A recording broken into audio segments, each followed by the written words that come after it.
It was the time of the Black Superman, Billy Ray Bates. Tommy Manutok remembered. Okay, Coach, you had a terrific import.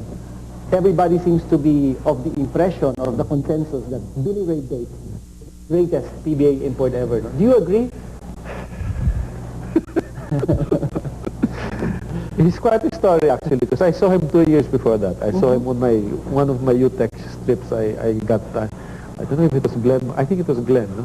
But I saw him on my last leg in Hawaii, where I usually stop for 2 days, and there was a basketball game, and I went and I saw Billy Ray Bates play, and I said, wow. I said, wow. I said, wow. And I said, hopefully one day, I said, we can bring him to the Philippines. No? And when I threw the name to him, knowing Danny Flora, when I said Billy Ray Bates, he searched like crazy where he was. And I told him, sir, kung madala natin si Billy Ray Bates, it will be a big, big help. No?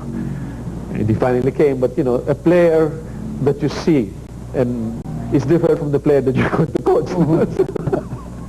It's a Black Superman. Yeah, he came, I remember the first day he came, he comes to the quarters, he starts drinking his beer.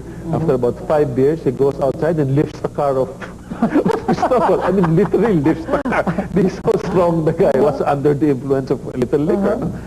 And he was so strong that it was scary. That the guy was really... was he coachable? Actually, if you knew how to talk to him, he was very coachable. Okay. And basically, he was a very, very nice fellow. But he had a problem. He had a drinking problem. No, what about in a game situation? Did it come to a point where you would say, oh, Billy, here's the ball, you just do your thing, we'll just watch? No, what we did is I had a special thing for him. That if he weighed in to me at 204 before a game, he had the special bonus already. In other words, anything, because I felt that, you know, if you drink for 3-4 nights in a row, you'll get so big. So I said, Bill, let's make a deal. I said, okay, I cannot stop his style. You could change a lifestyle of a person that he's so used to. So I said, every time you come in and weigh yourself at a certain level before the game, that's good. If you're over the weight, I'll fine you. That was our deal. And, you know, funny enough, what he would do, the day before the game, he would abstain. He wouldn't eat, he wouldn't drink. He would just sleep for about 14, 15 hours. And then come to the game and weigh, make the weight, and then eat a hamburger. Now, that's how would the local stars react naman to a player like him? So dominant? They knew the talent that he had. And I talked to them. I said, you know, nandito na ito. You know, pagtsagaan natin.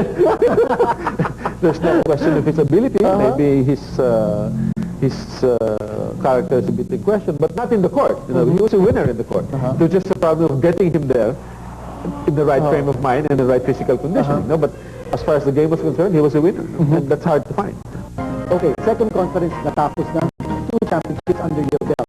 Third conference finals, again Crispa versus Great Taste. More pressure on your part because ang hinahabol na ng Crispa doon, Grand Slam, duplicating 1976.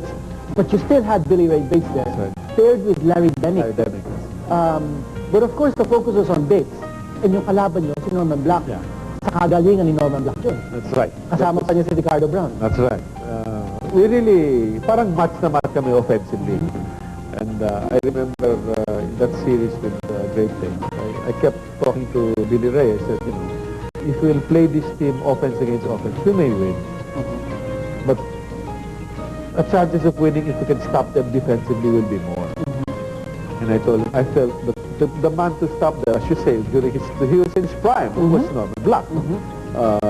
I felt that even sa greatness ni Philip Cesar as a defender, physically Norman was stronger than him. And that Kidaben, also another defender, was not as mobile as Norman. And Yo-Yo just did not have the experience yet.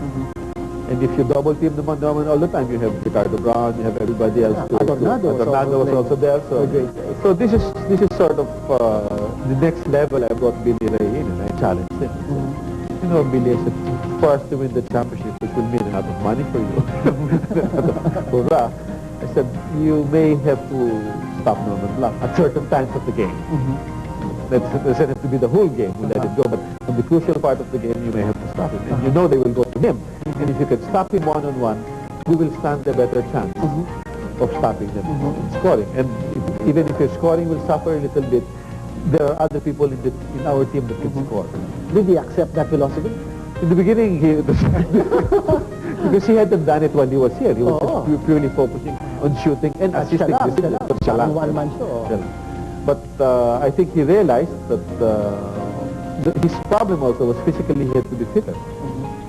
Because he had to play defense. To play defense towards the latter part of the game, which is the important part of the game. So it may not be the whole game, but there will be certain instances in the game where I feel that we could no longer stop him, you will have to take him.